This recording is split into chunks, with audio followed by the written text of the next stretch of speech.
Listen, a lot of dudes like a Jim.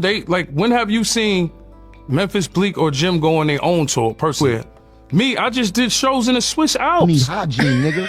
You look like you need help. Tell your man 50 send you an ounce or something, yo. You do need You that might help. need That's 2 why- ounces, nigga. that's why Paid you in full looking to movie, see- nigga. I got a G for every bump in your face, nigga. I promise you that. The rap scene no longer seemed like a music scene from the outside.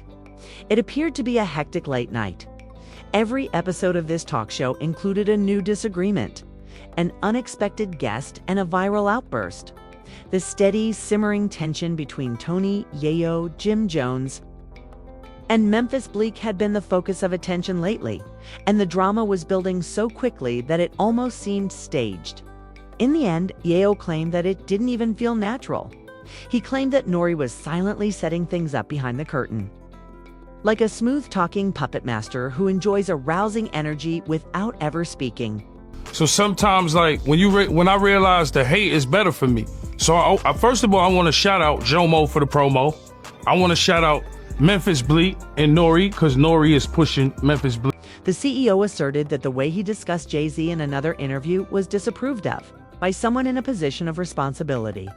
Suddenly, familiar voices around his name, like he had stepped into forbidden territory. But the real spark emerged long before the answer. Jim Jones made that unexpected joke before breakfast that went viral and sent pundits into a frenzy. And yo, look, 4 in the morning, Nori's texting me, yo, keep the peace. Cause niggas know she could get ugly, but I just be chilling. I don't want to catch a tag stone case or nothing like that. Like someone dropping a lit match into a box, Jones's rant went viral online. Of pyrotechnics, instant mayhem reaction videos, memes, and feverish discussions swamped every hip-hop page in a matter of minutes. Yayo, unfazed as ever, maintained a straight face and a cool tone. But the noise became so loud that it was difficult to pretend the whole thing wasn't exploding. G-Unit always been the bad guys. Now you gotta go to your favorite TV shows, 50 Action TV, whatever it is, and you see G-Unit. Subsequently, Gunnett intervened and reversed the energy. Suddenly, Yayo, Uncle Morta, and 50 Cent showed up aboard a private plane, appearing to be on vacation. Not a handful. They laughed, appeared carefree, and exuded the kind of self-assurance that sparks conversation. 50 couldn't help stoking the flames. He made a joke about Black having to defend himself, wearing the cheeky smile that makes the internet shine. One thing about 50 is that he is skilled at turning a tiny spark into a major event. Mark, what you doing, boy? Ledjet Lenny in the house. Ledjet Lenny and this motherfucker. Turbulence Tony. We outside. Turbulence Tony. What are you talking about? Walking Fuck What are you talking about? Walking through the hangar, man. We taking out with Merch ready. In public, with the same steady, even seductive, calm, carefree, and self-assured manner, Yayo kept moving as if nothing could stop him. But beyond the veil, he disclosed something that startled everyone. Nori had hit him at 4 in the morning, telling him to keep the peace with a soft but firm whisper. Yayo immediately understood what that meant. He has played the game long enough to realize how partnerships that aren't visible can alter the plot of a whole story. He also reminded listeners that while some people only turned to podcasting after their music slowed down, he had already expanded his horizons. He was stacking businesses, flying overseas, secretly obtaining money, and acting strategically without making major announcements. He has experienced corporate politics, gun violence, notoriety, and incarceration. Still, there was going to be some podcast chaos. And I don't give a fuck. You know why? Because while niggas is chilling in the streets and bodegas in the front of the bodega, I'm in fucking Morocco eating smoked duck, nigga. Yayo didn't even bat an eyelid when asked if Jim Jones had gone too far with the smoking hard remark. However, fans undoubtedly responded. These weren't just fictional personas from the internet. These were actual street-certified men with actual backgrounds. Everyone was aware that if pride entered the room, a careless statement could turn a situation into something worse. The disparity in how their lives were progressing added to the chaos.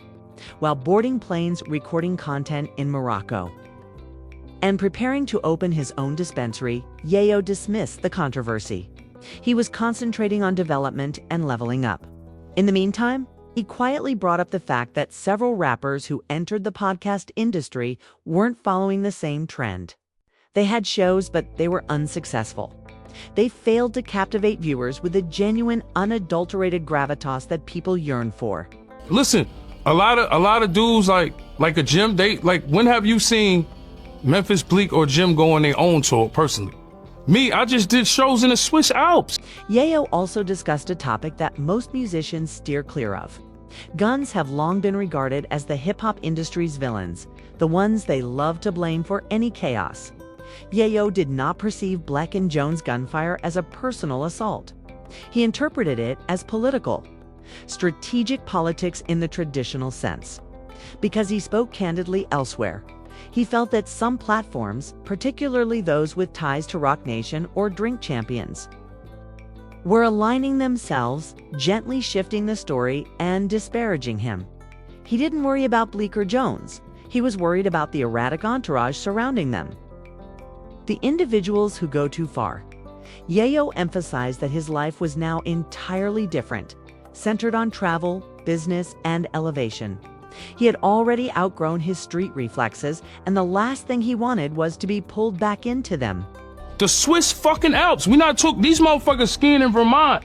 I'm in the Swiss Alps. Like, it's a whole different. Oh, even wondered if Nori unintentionally started the entire thing after he talked about Jay-Z. Whether it was deliberate or simply the force of industry, it was all too familiar to him. New packaging, same politics.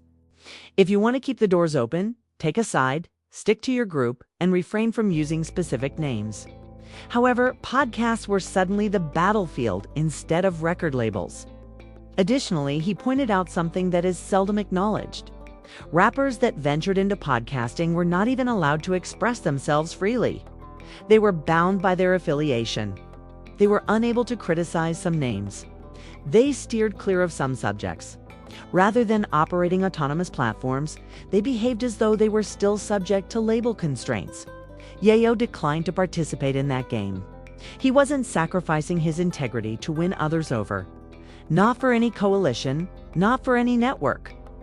As Yayo accumulated a large number of interviews, he observed that other well-known musicians were having difficulty launching their podcasts.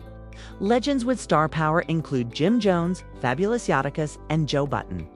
However, their shows didn't live up to fans' expectations. Not due to a lack of skill, but rather because viewers desired genuineness, unadulterated dialogue, and raw energy. Their programs seemed overly cautious and industry-friendly, as if they were afraid to offend anyone. Yayo, on the other hand, was acting entirely differently, demonstrating affection for independent artists, making appearances on major platforms like Vlad TV, and forming sincere relationships without expecting anything in return. The fact that he wasn't too large to fit in with the underdogs was appreciated by the fans. In a world filled with reserved personalities, his candor was invigorating. I'm saying, I'm never worried about the rap. I'm worried about the stupid nigga in your entourage that's ready to crash out. You know what I'm saying? But that shit costs lawyer money and bail money and all type of shit. You know what I'm saying? I know it can get real. So for me, I don't worry. I let niggas talk. I'm doing big business over here, man. I ain't worried about these niggas. However, Yayo remained steadfast in his conviction of the underlying of the whole battle. The chain reaction began with an honest remark about Jay-Z. Jim Jones came from one direction, Bleak from another, and Nori came back attempting to act as an unofficial referee. Yayo thought it was well coordinated. His refusal to temper his truth caused the industry to close ranks. However, Yayo locked in rather than engaging in a disorderly back and forth. He made new business agreements, increased the scope of his endeavors, traveled to several nations, and even made a suggestion about starting his own podcast. The drama enhanced him rather than slowed him down. Yayo is already ahead as everyone watches to see which rapper will make a podcast next. No invisible muzzles, no quiet allegiances, and no label chains. He doesn't get upset over people calling him names on the internet. He's too preoccupied with creating the next chapter at his own pace.